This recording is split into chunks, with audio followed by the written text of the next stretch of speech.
बाहर कर देंगे। और सबसे बड़ी बात, ये कानून व्यवस्था की महिला बच्चियों की बात कर रहे थे, जो कानपुर में दिन दहाड़े माँ बेटी चलकर मरी, उसी के परिवार पे चार्जशीट भी लगा दी गई।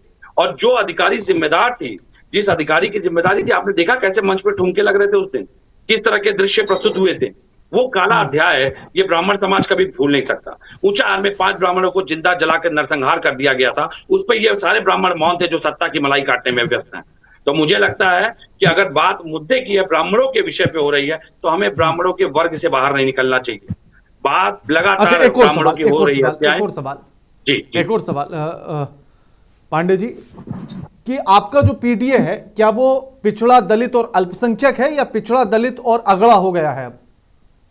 नहीं, मैं आपको स्पष्ट कर देता हूं। देखिए, हाँ। हम शोषित, वंचित, दलित, पीड़ित, उत्पीड़ित और संविधान के इस प्रारूप को हम पीडीए को लेकर के इसलिए चल रहे हैं क्योंकि इसमें जितने भी शोषित, निर्बल, पीड़ित लोग हैं, सभी कोई जाति धर्म, कोई पंथ हो, सभी इसमें सम्मिलित है। कैसे? ब्राह्मणों की बात अगर आएगी तो मैं आपको स्पष्ट भी कर देता हूं। शुक्ला जी बैठे हैं, इनको बड़ी बखूबी पता होगा। हमारे ब्राह्मणों में भी एक कैटेगरी होती है महापत्र। महापत्र समझ लीजिए कि सवर्ण ब्राह्मणों में दलित श्रेणी के ब्राह्मण होते हैं, जिनके यहाँ न तो रिश्तेदारियां होती हैं, जिनके साथ बैठ करके न तो ना जिनके बर्तन भी लोग खाते हैं। बातें बड़ी बड़ी मंच पे कोई कितनी भी कर दे, लेकिन सत्यता यही है कि पिंडदान तर्पण के समय केवल उनको पूजा जाता है, उसके बाद कभी उनके चेहरे को भी नहीं देखते ये लोग। तो वास्तविकता यह है कि जो ये समाज ने खाई बना रखी, और इनकी संख्यात्मक रूप से संख्या मैं आपको बता दूं तो इस देश में नहीं करके भी होंगे तो 16 लाख से अधिक ऐसे पंडे परिवार हैं जो कीटों पे रहने के लिए मजबूर हैं, संसाधनों से अभी भी विमुक्त है। उन्होंने कभी ना तो कोई योजना चलाई, ना उनके मान के लिए कोई गया। तो हम उनकी भी बात कर रहे हैं, हम उनकी भी लड़ाई लड़ रहे हैं। लेकिन पीडीए की फुल फॉर्म इस बार क्या रख रहे हैं? वो पीडीए की फुल फॉर्म इस बार क्या है पांडे जी? जी, पीडीए की फुल फॉर्म क्या है अब? नहीं, पीडीए का फुल फॉर्म पिछड़ा दलित ऑल, पिछड़ा दलित ऑल। मैं बड़ी जिम्मेदारी से कह रहा हूं, पिछड़ा दलित ऑल। ठीक है, आप घुमा गए वैसे तो बात जिसको जिस शब्द में करना है करता रहे, ठीक है। लेकिन सत्यता यही है कि मैं इसको हमेशा से सभी को जोड़ करके चलता हूं। आपने जब जब मुझसे मंच पे पूछा होगा ऑल, हाँ नहीं, क्योंकि अब अगर आप अलग से कह रहे हैं कि पिछड़ा दलित, तो फिर ऑल कह दिया तो फिर पिछड़ा दलित कहने की क्या जरूरत है? फिर ऑल ही छोड़ देते। पिछड़े दलित को तो परिभाषित इसलिए करते हैं क्योंकि परिभाषा इन लोगों ने गढ़ी है।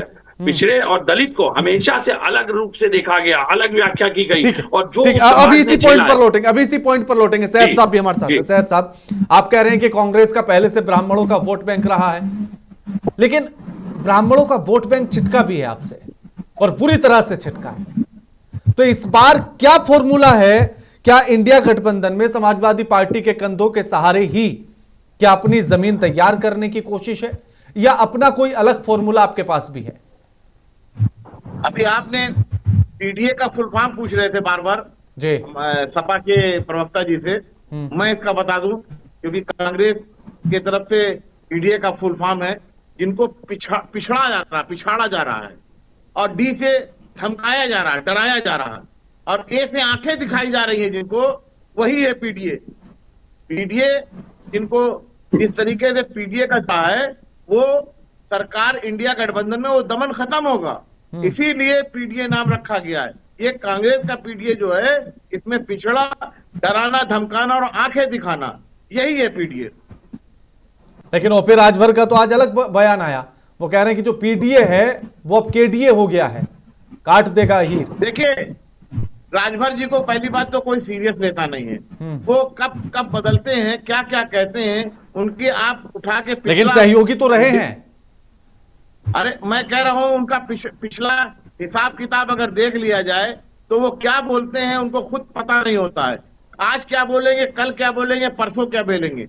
ये जिसके साथ रहते हैं विपक्ष को गाली देते हैं। इनका यही काम है, इनको मलाई खाना रहता है, इनको मंत्री बनना रहता है। लेकिन अभी जो सपा की सरकार में गठबंधन, इंडिया गठबंधन सरकार में बन के आए, सरकार की बात कर रहा हूं, कि जब पिछला चुनाव हुआ था तो अखिलेश जी के साथ गठबंधन किया, गठबंधन की मलाई उनको मिल गई, उनको सीटें मिल गई, और वो फिर उसके बाद सरकार में जाके मलाई खाने लगे। लेकिन इस बार 2027 में जनता उनको भी समझा देगी कि जो ये चिल्ला रहे हैं कि अखिलेश जी ऐसे किए, अखिलेश जी, अरे अखिलेश जी के नाम पर तुमको वोट मिला था, आज तुम इतने विधायक लेके मंत्री बने बैठे हो, तो तुमको तो पता ही चल जाएगा। ये सारी चीजें सामने आ जाएंगी। 2027 में इन लोग का सुपड़ा साफ हो जाएगा जिस तरीके से। लेकिन सैयद साहब क्या इस पर भी विचार कर रहे हैं कि बीएसपी को भी साथ में ले लें या बीएसपी के साथ चले जाएं, क्योंकि खबरें बीच में ऐसी थी। देखिए जी, इंडिया गठबंधन बड़ा मजबूत है। अभी जो इंडिया गठबंधन चल रहा है बड़ा मजबूती से चल रहा है। बसपा की जरूरत है या नहीं है? भरपूर, मैं बता रहा हूँ, जिसकी जरूरत होगी, जो इंडिया गठबंधन का दरवाजा खुला होगा, जो आना चाहेगा आएगा। तो बहन जी के लिए खुला है या नहीं है? मना ही नहीं है। बहन जी के लिए खुला मैं है? कह रहा हूँ इंडिया गठबंधन का दरवाजा खुला है, जो भी आना चाहे आ सकता है इंडिया गठबंधन के साथ, जो उसकी सोच के साथ चलेगा। लेकिन आपके लिए तो बहन जी ने दरवाजा खोला नहीं खोला तो जनता देख रही है, जनता उनका दरवाजा बंद कर चुकी है, तो जनता फिर दरवाजा और बंद कर देगी। लेकिन ब्राह्मणों पर तो उनकी भी नजर टिकी है। कल ओबीसी की बात कर रही थी, अपने बर्थडे पर उन्होंने सीधे तौर पर ब्राह्मणों की बात की थी कि हम ही सम्मान देते आए हैं, हम ही सम्मान देंगे। भाई मसला इस बात का है कि वो इतना डरी हुई हैं कि वो सामने आ ही नहीं रही हैं, तो जनता तो उनको कहा जीरो पे आके खड़ी हो गई है। वो तो उनको तो सामने आना चाहिए, जनता की दर्द सुनना चाहिए। वो अपने ही लोगों के दर्द को सुन नहीं रही है, तो कहाँ ब्राह्मण सुनने जाएंगे? ब्राह्मण का उनका सुनने जा रहा है। ब्राह्मण इंडिया गठबंधन के साथ आ चुका है। जिस तरीके से ब्राह्मण को दबाया जा रहा है, ब्राह्मण को नुकसान पहुंचाया जा रहा है, तो ब्राह्मण इंडिया गठबंधन के साथ है और इस बार 2027 में खुल के साथ देगा। ठीक है मनोज साहब, 10% ब्राह्मण और सबकी नजरें आपकी भी, और इस बार क्योंकि दलित वोट बैंक मायावती के डाउन होने की वजह से आपकी तरफ शिफ्ट हुआ, इसमें कोई दो राय नहीं। लेकिन इस बार मायावती कह रही है कि हम फिर चुनाव में आ रहे हैं, भीम आर्मी भी चुनाव में आ रही है, तो क्या वो वाला वोट बैंक आपसे छिटकेगा या फिर यूं समझा जाए कि छिटक कर नुकसान किसको पहुंचाएगा, आपको या विपक्षियों को? मैं दो बातें आपको स्पष्ट कर दूं जी। जहां तक बहुजन समाज पार्टी की बात है, दलित वोट की बात है, दलित वोट के संदर्भ में ये कहता हूं कि मैं तो दलित की बेटी को उत्तर प्रदेश में मुख्यमंत्री तक बनाने का काम किया है। ये भारतीय जनता पार्टी का दलित प्रेम इस प्रकार का है।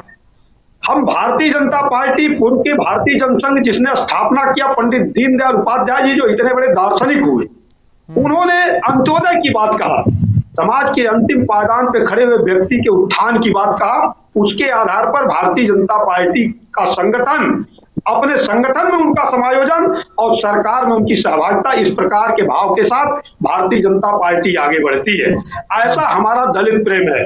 दूसरी बात मैं कह दूं, समाजवादी पार्टी के भाई तो आपका तो दलित प्रेम है, लेकिन दलितों का प्रेम किधर है ये भी तो देखना पड़ेगा।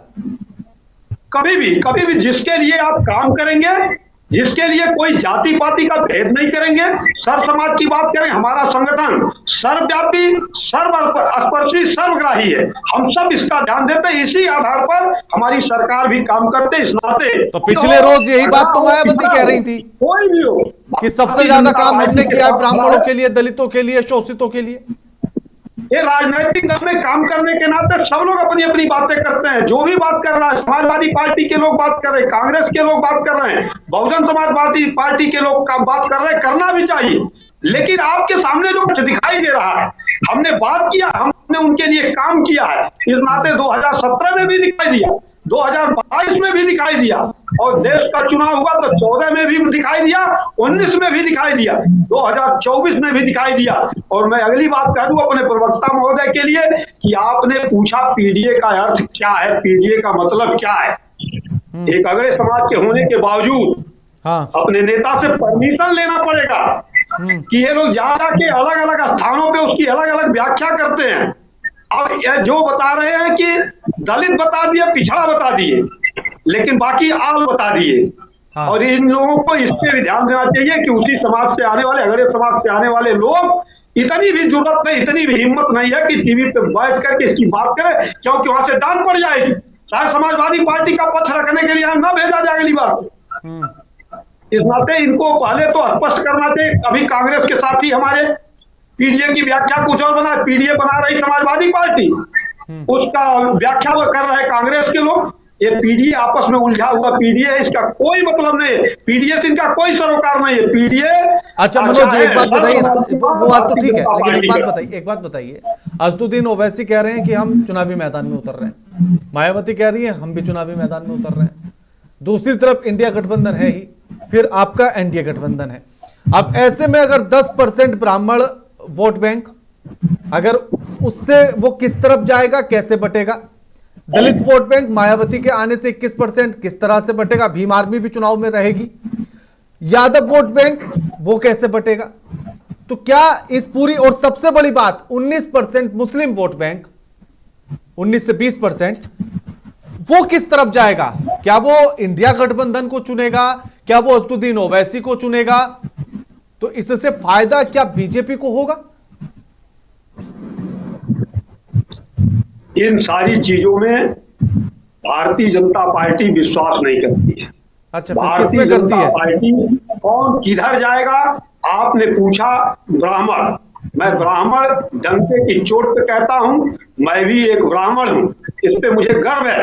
और ब्राह्मण कोई जाति नहीं, ब्राह्मण विचारधारा है। समाज में जो अच्छा काम करेगा, जो उत्तर प्रदेश और देश के अंदर अब देखिए ना हमारे आज के डिबेट में दो ब्राह्मण, आज की डिबेट में हमारे में दो ब्राह्मण, मनोज जी सुन लीजिए ना, मनोज जी सुन लीजिए ना, मनोज जी आप अच्छे नेता हैं, सुन लीजिए, सुनना अच्छा होता है। जो बेहतर श्रोता होता है, बेहतर वक्ता होता है। सुन लीजिए, हमारी डिबेट में दो ब्राह्मण, एक कह रहे हैं कि बीजेपी के साथ मजबूत खड़ा है, दूसरे वाले कह रहे हैं नहीं इंडिया गठबंधन के साथ मजबूत खड़ा है। तो बात तो 50-50 हो गई।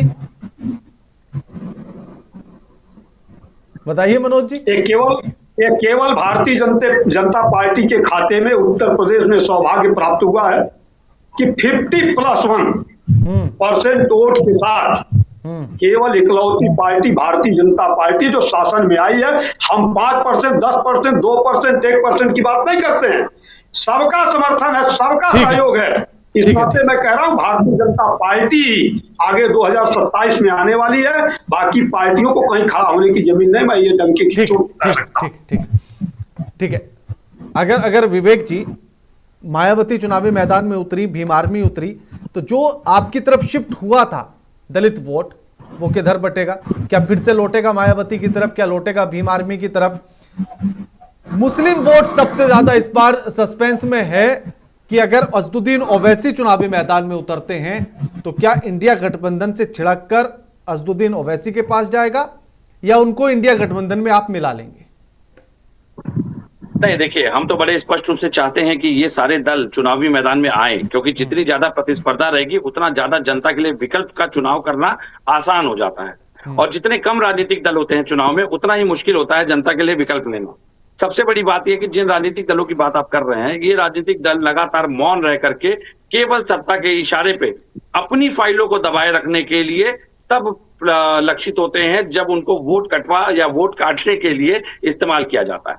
अभी हमारे चूंकि ब्राह्मण समाज से ही आते हैं, लेकिन भाजपा में है, इन्होंने ब्राह्मणों को लेकर के बड़े हितैषी वाली बात की, लेकिन ये ना बता पाए कि ब्राह्मणों के लिए क्या हितकारी कार्य की है सरकार। लेकिन मैं कुछ नाम आपके मंच पे पढ़ देता हूं, क्योंकि ब्राह्मण है, ब्राह्मण समाज को अगर रिप्रेजेंट सत्ता में कर रहे हैं तो जवाब जरूर देंगे कि ये ब्राह्मण अगर अपराधी थे तो जो नाम मैं उसके आगे पढ़ूंगा वो लोग कौन थे, उनके खिलाफ इन्होंने क्या संघर्ष किया। पूर्व ब्लॉक प्रमुख दिलीप मिश्रा जेल में, मनीष मिश्रा जेल में, एमएलसी संजय द्विवेदी जेल में, अमित दुबे जेल में, कमलेश पाठक पूर्व मंत्री जेल में, त्रिंबक पाठक ईस्ट ब्लॉक प्रमुख जेल में, रविंद्र शुक्ला पूर्व मंत्री कभी जेल में, चेयरमैन आशीष शर्मा जेल में, अजीत विक्रम पांडे जेल में, चेयरमैन अनूप दुबे जेल में, पूर्व विधायक पवन पांडे कभी जेल में थे, नगर अध्यक्ष श्यामू अवस्थी जेल में, मधुकर मिश्रा, अतुल द्विवेदी, गणेश मिश्रा, संजय दीक्षित, उपेंद्र पांडे, अवधेश पांडे, हरीश मिश्रा, अशोक दीक्षित, अनुराग दुबे, ब्रिजेश अवस्थी, ललित कौशिक, मनोज तिवारी, आशीष उपाध्याय, सब के सब ब्राह्मण नेता जेल में। और एक बात, अब दूसरा नाम सुन लीजिए, ब्रिजेश सिंह 108 मुकदमे, धनंजय सिंह 46 मुकदमे, राजा भैया 31 मुकदमे, उदयभान सिंह 83 मुकदमे, अशोक चंदेल 37 मुकदमे, अभय सिंह 49 मुकदमे, विनीत सिंह 34 मुकदमे, ब्रिजभूषण जी 84 मुकदमे, चुलबुल सिंह 53 मुकदमे, सोनू सिंह 57 मुकदमे, मोनू सिंह 48 मुकदमे, अजय सिंह सिपाही 81 मुकदमे, पिंटू सिंह 23 मुकदमे, सनी सिंह 43 मुकदमे, संग्राम सिंह 58 मुकदमे, चुन्नू सिंह 42 मुकदमे, बादशाह सिंह 88 मुकदमे। और ये जो पत्र है, ये देवमणि द्विवेदी भाजपा विधायक लंबुआ ने कभी लिखा था 20/8/20 को अपनी ही सरकार। तो मैं तो पूछ रहा हूं, जो ब्राह्मणों को नाम मैंने दिया, बताइए ना जरा, वो अगर आप उनको ये अपराधी मानते हैं क्या? और अगर वो अपराधी हैं तो जिनके नाम मैंने बाद में पढ़े, ये लोग कौन है? ये संत महंत है, महामंडलेश्वर है उत्तर प्रदेश के। हम क्यों ना माने कि ब्राह्मणों के ऊपर अत्याचार और कुठाराघात किया गया? विजय मिश्रा जी, जिसकी बात होती है, भदोही के जो पूर्व विधायक और नेता रह चुके हैं, आप मुझे बड़ी जिम्मेदारी से बताइए, उनका बेटा जो लंदन से पढ़ करके आया, जिसकी बात माता प्रसाद जी ने सदन में भी उठाई, उस बेटे की क्या गलती थी जो लंदन से वापस पढ़ करके आया? कि उसका पिता राजनीतिक द्वंद का शिकार है, तो उस बेटे को भी जेल भेज दिया उठा करके। आप लोग ब्राह्मणों के परिवार का दमन और कुचलने का काम कर रहे हैं, और आप जैसे लोग कालिंदी बन करके सत्ता के साथ बैठ करके ब्राह्मणों का वहां पे शोषण करवा रहे हैं बैठ करके। मैं तो पूछ रहा हूं बड़ी जिम्मेदारी से, बताइए ना, राजनीतिक दलों को छोड़िए, समाज के लिए आपने क्या आवाज उठाई? जो नाम मैंने पढ़े, इसमें कितने नाम अपराधी हैं? जो नाम मैंने बाद में पढ़े, उसमें कितने महामंडलेश्वर है? जरा बता दे, व्याख्या बता दे जरा। सैयद साहब क्या कहेंगे? देखिए, अभी आप बीजेपी के नेता से पूछ रहे थे कि ओवैसी क्या करेंगे, तो उन्होंने उसका जवाब नहीं दिया, क्योंकि ओवैसी साहब इनके लिए खाद का काम करते हैं। इनके लिए खाद का काम करते हैं। ओवैसी साहब जितना चुनाव लड़ेंगे इनके लिए फायदा करेंगे, तो इसलिए ओवैसी साहब के ऊपर इनका कोई वार नहीं होता है। ओवैसी साहब इनके लिए तो बहुत ही बेनिफिट काम करने वाले लोग हैं। इनकी जो टीम काम कर रही है वो इसीलिए काम करती है। इस तरीके के लोग आते हैं, चुनाव में हवा बनाते हैं और वोट को छिन्न भिन्न करके चल देते हैं। तो ऐसे लोगों को उत्तर प्रदेश की जनता सब जान चुकी, उत्तर प्रदेश की जनता इतनी मूर्ख नहीं है। उत्तर प्रदेश की जनता बड़ी समझदार है और बड़ी समझदारी से इस बार वोट करने वाली है 2027 में। अब की छल कपट नहीं चलेगा। अब की जो है डेवलपमेंट के नाम पर बात होगी, विकास की बात होगी, रोजगार की बात होगी, चिकित्सा की बात होगी, बिजली की बिल जितनी बढ़ गई है उस पर बात होगी, क्योंकि अब लोग एकदम तरस हो चुके हैं, कमर टूट चुकी है महंगाई से। अब जनता सहने वाली नहीं है। जनता तो इंतजार कर रही है कि जल्द से जल्द चुनाव हो और हमको बचाया जाए। ठीक है मनोज जी, जरा जवाब दीजिए। विवेक जी ने लंबी चौड़ी लिस्ट लिखी, पढ़ी है, और उसके बाद वो आपसे पूछ रहे हैं कि कैसे आप इनमें डिफरेंस कर रहे हैं। कि मैं केवल एक जवाब मांग रहा हूं उनसे कि मैं प्रारंभ में ही कहा कि समाजवादी पार्टी के प्रवक्ता राजकुमार भाटी जिस प्रकार से पूरे समुदाय पे अमर्यादित भाषा का प्रयोग किया, समाजवादी पार्टी ने उनके खिलाफ कौन सी कार्रवाई की? ठीक है, पहले जवाब ले लेते मनोज जी, क्योंकि अब समय भी कम है। हाँ विवेक जी जवाब दीजिए। मनोज जी लौट रहा हूं मनोज जी एक एक करके बात देखिए, ऐसे बात नहीं होगी, एक एक करके। हाँ विवेक जी जवाब दे दीजिए पहले। राजकुमार भाटी जी ने जो कहा उस बात को अखिलेश जी ने भी बाकायदा गलत कहा, समाज पार्टी के अंदर भी उसका विरोध हुआ। लेकिन 2022 में जो निशिकांत दुबे ने कांग्रेस के एक विधायिका ब्राह्मण जो पांडे जिसका टाइटल है, जिसको नगर वधु कहा था, उसके लिए इन लोगों ने क्या आवाज उठाई? उसको क्या नोटिस दी गई? बताइए मुझे। नगर वधु कहेंगे आप किसी ब्राह्मण महिला विधायक को? दो विधायकों के लिए उन्होंने नगर वधु शब्द का इस्तेमाल किया था। क्या आशय होता है नगर वधु का मतलब? नगर वधु का मतलब क्या होता है? ब्राह्मणों का बैठ करके यहाँ पे दलाली की बात कर रहे हैं केवल। ब्राह्मण विधायिका को नगर वधु कहा था निशिकांत दुबे ने सार्वजनिक पटल पे, भाजपा ने उसको नोटिस तक नहीं दी। अब मनोज जी अब समय भी कम है, मनोज जी जवाब दे दीजिए बस। हाँ जवाब दीजिए। आप पत्रकार बंधु हैं, आपको मीडिया के लोग हैं, आप ही जरा बता दीजिए अखिलेश यादव जी का कौन सा बयान आया था राजकुमार भाटी? अखिलेश यादव जी की प्रेस कॉन्फ्रेंस बाकायदा मीडिया ने कवर की, जिसपे उन्होंने कहा कि ये चीज गलत। भाजपा ने निशिकांत दुबे में क्या किया वो बताइए। अब आप भी तो बताइए ना मनोज जी देखिए उन्होंने जवाब दे दिया है। मनोज जी उन्होंने जवाब दे दिया है। अब जो सवाल उन्होंने उठाया उसका जवाब आप दे दीजिए, बात खत्म हो जाएगी। मैं सीधा जवाब दे रहा हूँ। आपके नेता पीडीए का कुछ और बताते हैं। अरे निशिकांत दुबे पे जवाब दीजिए, निशिकांत दुबे पे जवाब दीजिए। नगर वधु मानते हैं क्या आप ब्राह्मण विधायिका को? मैं आपको सीधा जवाब दे रहा हूँ कि जितना उत्पीड़न समाजवादी पार्टी की सरकार में हुआ है, आवाज नहीं निकल रही है, मुझसे आवाज नहीं निकल रही है। बैठ करके केवल समाजवादी पार्टी के नाम पे राजनीति कर रहे हैं आप लोग। आप जैसे लोगों ने ब्राह्मण समाज को बेचने का काम किया है। भारतीय जनता पार्टी लोग ब्राह्मण समाज पे कलंक है, आप जैसे लोग ब्राह्मण समाज पे कलंक है, जो कि ब्राह्मणों का नेतृत्व भी नहीं कर पा रहे हैं। सत्ता में बैठ करके केवल अपनी भलाई खा रहे हैं। ब्राह्मणों का नेतृत्व करने की क्षमता योग्यता जैसों में नहीं है। ऐसे लोगों ने ब्राह्मण समाज को दलाली के माध्यम से बेचने का काम किया है। ठीक है, ब्राह्मण समाज के सम्मान को बेचने का काम किया है। ठीक है, जैसे सैयद साहब, ब्राह्मण समाज को बेचने का ठीक है काम सैयद किया साहब, लास्ट कमेंट इस पूरे मामले पर लास्ट कमेंट। ठीक है मनोज जी, जाइए पहले मनोज जी बात आ गई आपकी, मनोज जी बात आ गई आपकी, आपकी हैसियत नहीं है ब्राह्मण समाज की आवाज मनोज उठाने जी, की। मनोज जी आ गई बात हैसियत आपकी, नहीं है मनोज जी ब्राह्मण समाज बात की आवाज उठाने की। विवेक जी प्लीज